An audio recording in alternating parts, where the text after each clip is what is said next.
this objective, we're going to be making an Espagnole sauce. An Espagnole sauce is one of the 5 French mother sauces, and it is the only brown sauce. From an Espagnole, we're going to make a derivative sauce of a demi-glace, which is probably a lot more recognizable than an Espagnole as a mother sauce. So let's go ahead and get started. So to start the Espagnole, I'm going to add about a half a cup of oil to our pot. And I know this seems like a lot of oil, but we are going to use that oil to make a pot roux. So we need plenty in there. I'm going to add about half of my mirepoix. And remember, a mirepoix is a mixture of celery, carrots, and onions. 50% onion, 25% celery, 25% carrot. We're going to get this in there.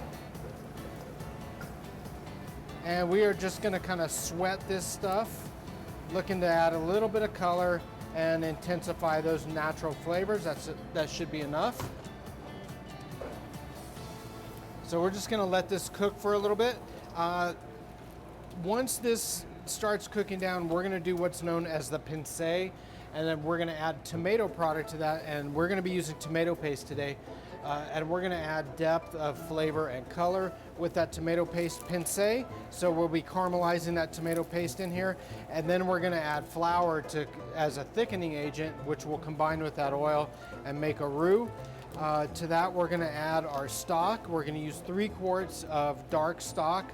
I have a mixture of veal stock and chicken stock warming up for this. And then that is going to simmer and reduce with a sachet in there, and I'll show you guys how to make that sachet in just a little bit. And for the demi-glace preparation, in a separate pot, we're going to reduce some of that same stock down to a glacé stage. So we're going to heavily reduce that with some red wine and port wine. So we're going to use 2 parts red wine, 1 part port wine, just to get a really nice flavor. I like adding a little pepper and just a pinch of sugar to that red wine port reduction before we add the stock in, and then just really let that simmer down to build that body and flavor. So we'll come back in just a second and take a look at this, and then we'll do our pincé. So we've got our vegetables sweated just a little bit, and it looks pretty oily in there. We don't need to worry about that. Remember, we're going to add flour. At this point, we're going to do our pincé. So we're going to add about a half a cup of tomato paste to this and let that start caramelizing down. And what this is going to do is just give it a really amazing depth of color and flavor with the caramelization of that really high sugar content tomato paste. This is going to be a really nice dark sauce. So we want to get that stirred in and let that cook down. And we've got this over high heat just so we can ensure that caramelization. There's a fine line between caramelized and scorched, so we need to watch this carefully at this point, especially adding those high sugar content tomato paste. So we'll come back once this pincé is nice and colored, and then we will add our flour to do our roux. While our pincé is working, I'm going to go ahead and tie up the sachet for this preparation. And what I've got here is some parsley stems. And these are all these items are just going to add aromatic qualities.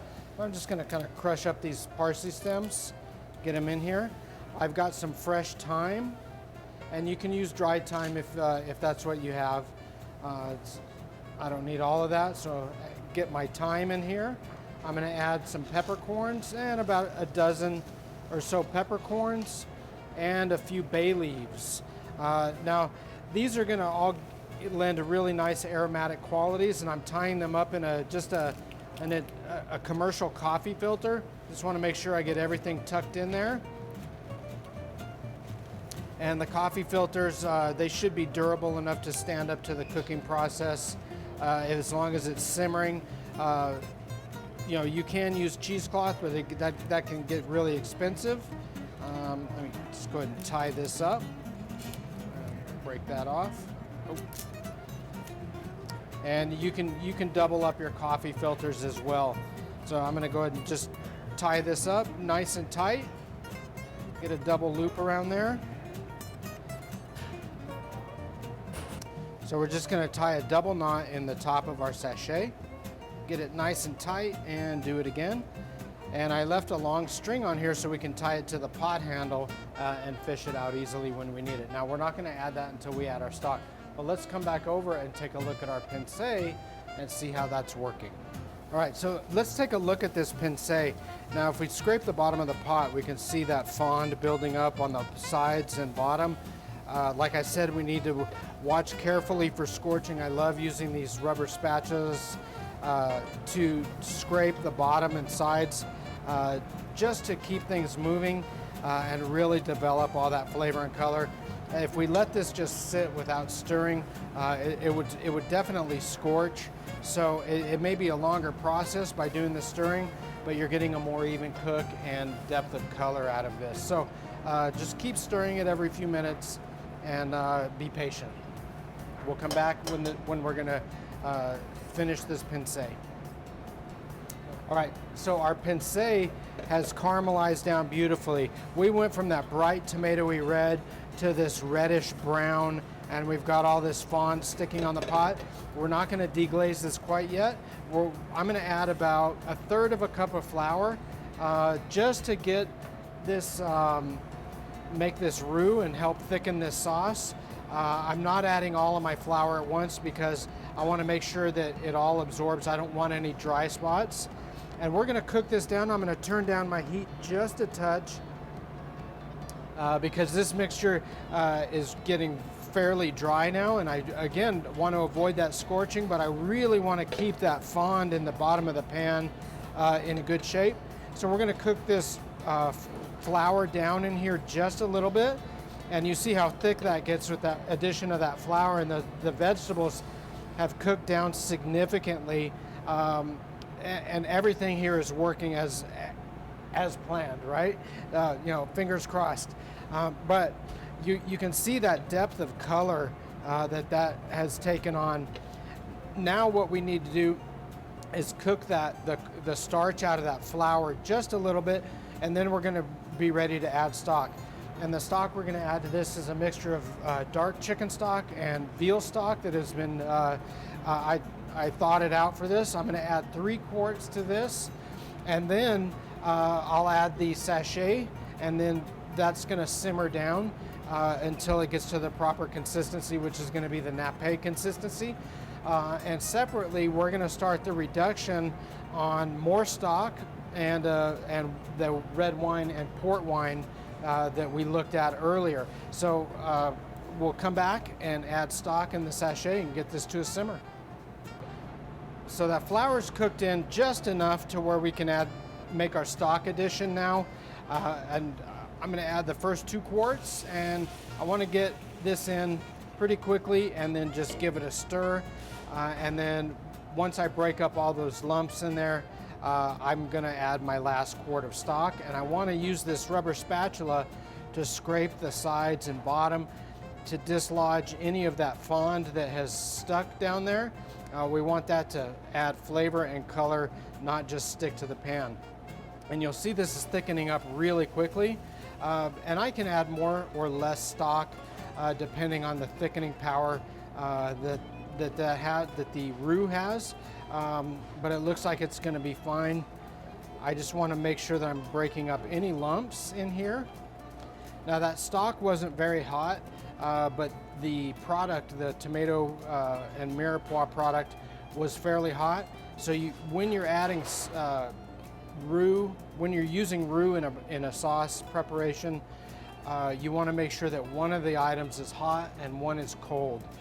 So this was just a kind of a room temperature stock. I just thawed it out, and this, what was in the pot, was really hot. So we don't want to get any lumps in there, and you'll see how it's smoothing out fairly nicely. I'm going to get 1 more quart of stock in there, and then we will we'll check the consistency and turn that to simmer for probably about at least 30 minutes, probably 45 minutes to an hour. So we've added our last quart of stock, so everything is in there that we're going to need, and it's coming up to a simmer. At this point, I'm going to add our sachet and go ahead and tie that onto the side of the pot. And remember, that's going to add all those wonderful aromatic qualities that we're looking for. And we'll come back and check this in 30 minutes or so. But in the meantime, we're gonna start working on the reduction for our demi-glace preparation. So in this pot, I am going to go ahead and start getting that hot, and we're gonna get 2 cups of red wine and 2 cups of port wine in there, and we're gonna reduce that down to the stage that's known as au sec. Now, while our Espagnole sauce is simmering, I'm gonna go ahead and start doing our red wine reduction, and I've got 2 cups of red wine and 1 cup of port, and I'm gonna reduce that down to the stage of au sec. Nice and hot. We want that steaming in there, and we want that reduction to happen relatively quickly. So that was 2 cups of red wine, 1 cup of port, and taking it to the au sec stage, it means it's going to be a little thick and syrupy. At that point, I'm going to add the remainder of our stock, and we're going to reduce that down by half. And that's going to be the glace that we're going to finish the Espagnole with in order to have a demi-glace. So while these are going, we'll take a break. We'll come back and take a look at these individually, and together we'll finish these sauces, and we'll evaluate them for quality and flavor. While the Espagnole is simmering, we want to make sure that we are cleaning the top off appropriately, because any excess oil that comes out of there, as well as the proteins from the flour and the stock, they tend to coagulate on the top, and we want to skim those off so that we have a nice clean sauce when it's done. So what I like to do is get a container with hot water and a small ladle, and I'm just going to come in here and skim the top and ladle out that fat and any of that protein skim that accumulates on the top. And doing this every few minutes is really easy, and once this sauce is done, you're going to have a beautiful, nice, clear sauce that's not going to be slick, fatty, or murky because of any skim on there. Getting this stuff off is really important to the quality of the finished sauce. So we're just going to do this every few minutes and keep this sauce beautifully clean. It's a nice shallow skimming of the surface. All right. And dip it in the hot water, which helps clean off your ladle, and continue as needed.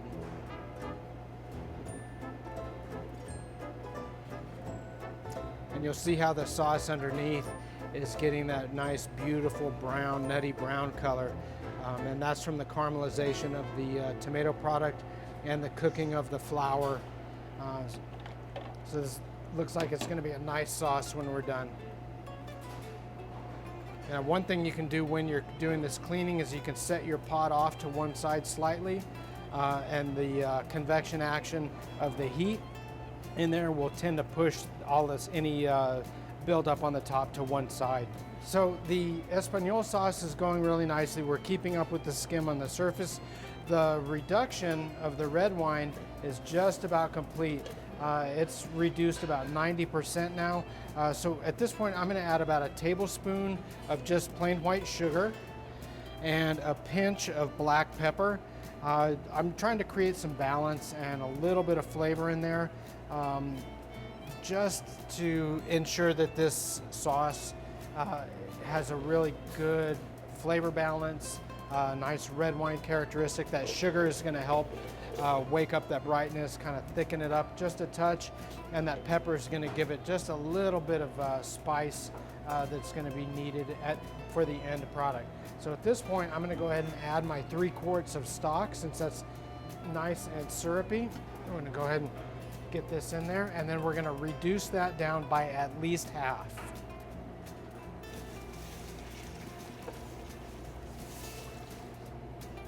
All right, so all of our stock is in now, and we're going to just crank that all the way up and let that go and reduce down by half while the Espagnole is finishing. And then at the end, basically, we're just going to combine these sauces to make that demi-glace. And once you have a demi-glace, you can finish that with whole butter. It's known as a monté au beurre, and we'll get some butter out and we'll show you that preparation as well. we'll be back in a little bit to take a look at our finished sauces. So our Espagnole has simmered down properly. It has reduced in volume by about 1/3 to 1/2. And the reason we know it's done is because it gets to a stage known as Nape. And that means that it will coat the back of a spoon. You'll notice that the sauce doesn't have any more fat on top of it. And we've got all that protein skim off of there too. And it is all right here. And it's really nice that we get all of that out because the finished sauce that we have is nice and smooth and clean. And we're going to take that a step further. I'm going to fish out the sachet and we're going to get rid of this guy. The sachet has done its job. So I'm going to try to get everything out of there. We're going to throw that in the trash and then we're going to strain this. And when we strain this, we need to be really careful not to push the vegetable matter through whatever it is we're using to strain it. I have here a Bain Marie and a Chinois, and this is a really fine mesh strainer. You can find these commercially at restaurant supply houses for about $30 to $50. I'm sure you can find them on Amazon too, but the finer the mesh on the strainer, the cleaner and smoother the sauce will be. So I'm going to bring this over here and I've got an ice bath ready for that as well. So when I say we need to be careful not to push that vegetable matter through, I'll show you exactly what I mean after I pour this through the Chinois, and I just need to do this very carefully. Don't want to burn anybody or make a mess. And see how that sauce has that really beautiful deep reddish brown color, and it's nice and smooth looking, and it's going to be even nicer once we strain this. I'm going to try to get every bit of this out of the pot. This is a labor of love and it takes a lot of time to make these sauces correctly, so you want to get every drop of it you can because it all represents money in the restaurant business. All right, so set our pot aside, and typically what we do is take a ladle and kind of plunge it in there. I like to just tap the Chinois lightly. It takes a significantly longer amount of time, but you get a much cleaner product. And you see how it's coming out rather quickly. And we make sure that we don't push any of that vegetable matter through. We don't want that in there. It would kind of lend a grainy consistency to this finished sauce. So I'm just going to keep tapping this until we get it nice and dry. And I can go down with my spatula and just kind of clean off the sides as well.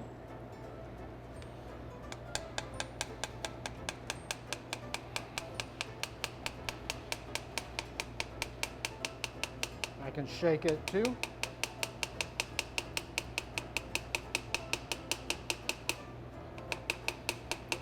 You see how dry that starts getting. There's still plenty in there to get out, but I just want to be careful not to mash down on that.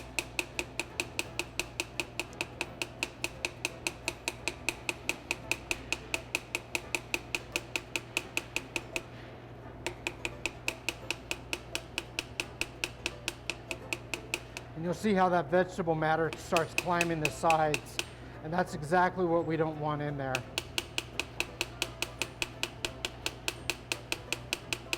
These vegetables have done their job and they get to go away peacefully now.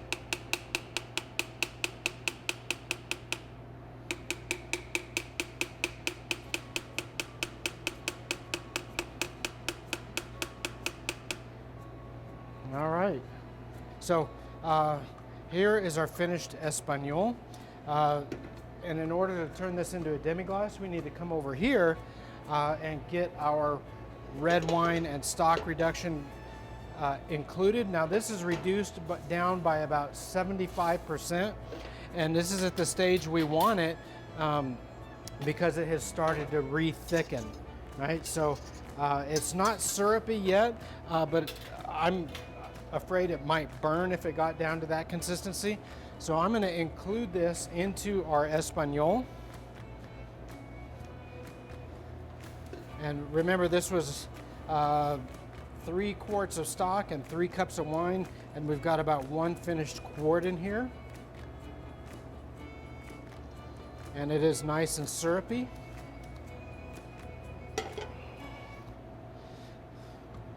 Now, in order to finish this demi-glace, what I would do in a restaurant setting is heat it to order, or if I needed it ready in a larger batch, I would probably put this on to simmer more. It's a little thin, but if I'm going to finish it to order, it's perfect because I get to ladle it into a pot and heat it up, and then I will finish it with butter, which will smooth it out, make it nice and silky, give it that beautiful butter flavor and aroma, and also slightly thicken it. So we'll go ahead and do that now. I've got my ice bath here to cool this product down. Make sure that it's cooling properly. And we will come back in just a second and we'll heat up a batch of finished demi-glace. All right? So now we're gonna finish this demi-glace. While this is cooling down, I'm gonna get a couple of ladles of that, about 8 ounces in a pan.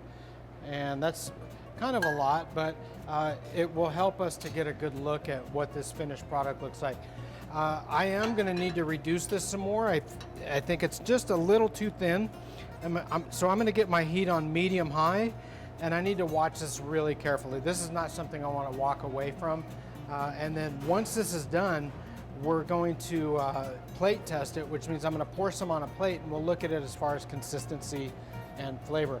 At this point, because we haven't added any seasonings to this product other than the pepper and the reduction, I'm gonna season this, adding the salt at the end of the process, because with all of the reduction that we've done, if we add salt in the beginning of the process, it may be too salty at the end, right? So that's one of the big takeaways from sauce production. You really wanna save your major salt seasoning for the end, just because of the fact that you don't want it to be too salty after it's reducing, okay? So we're bringing this up to a simmer. I like swirling the pan just to make sure that nothing's sticking on the sides, and that way I can take a look at the consistency of the sauce. I'm gonna adjust my heat a little bit, and I'm gonna add a little bit of seasoning, just a little bit of pepper and a little bit of salt. And this would be one of those great sauces for something like a steak or roasted chicken. This would go beautifully with that. And now I could put like a ½ ounce of bourbon in here and make a beautiful steak sauce. There's all kinds of things you can do to these smaller sauces. Once you have the mother sauce part of this down, you can make hundreds, if not thousands, of what's known as small sauces or derivatives. So look at how beautifully that flows. It's got a gorgeous color and sheen to it. I just need to get that a touch thicker, and then we'll finish that with our butter. So we're reducing that probably down to about 6 ounces or so, right?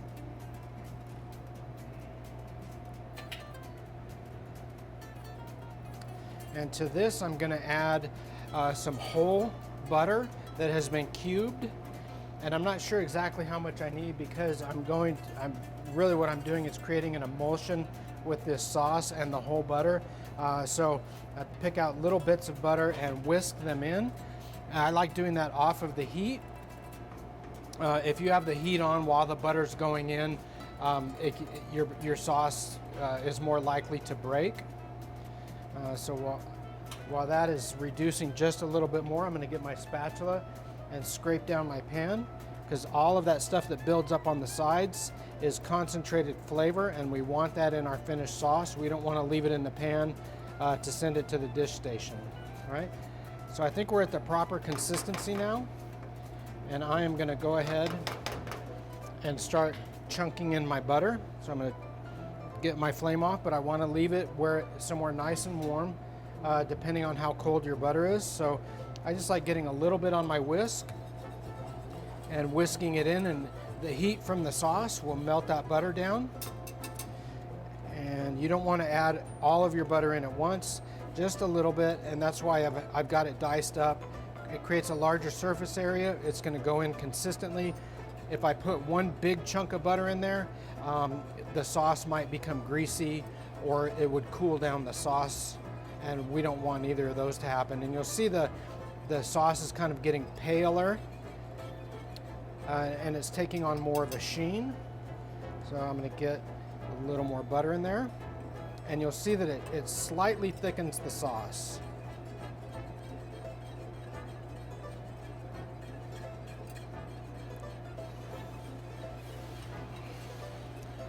And we can add as little or as much or no butter if we want, but this is just a very classical way to finish a demi-glace for service. And I love a demi-glace finished with butter.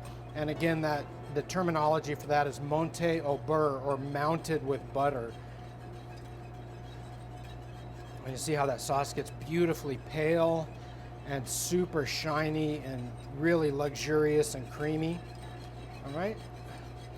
And at this point, we don't want to heat it anymore. If we needed to hold this for service, we could keep it somewhere warm, but if we had this over direct heat, like if we turn the burner back on, more than likely this sauce would just break within a few minutes. It could, because of that high fat content, because what we're doing is we're creating an emulsion with the butter, and the fat wants to break out. So don't put this on direct heat. You would set this somewhere warm.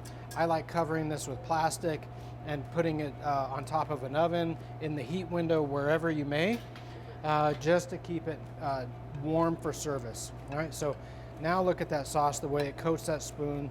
It's got that beautiful creamy consistency and that beautiful shine to it. Now we're gonna do our plate test. And there you go, that's the finished demi. All right, go make some demi-glace at home. Enjoy the video series. Hope you liked making Espagnole and demi-glace today. Thanks for watching, and as always, like us, follow us, and let us know what you want to see in the future. Thanks for joining.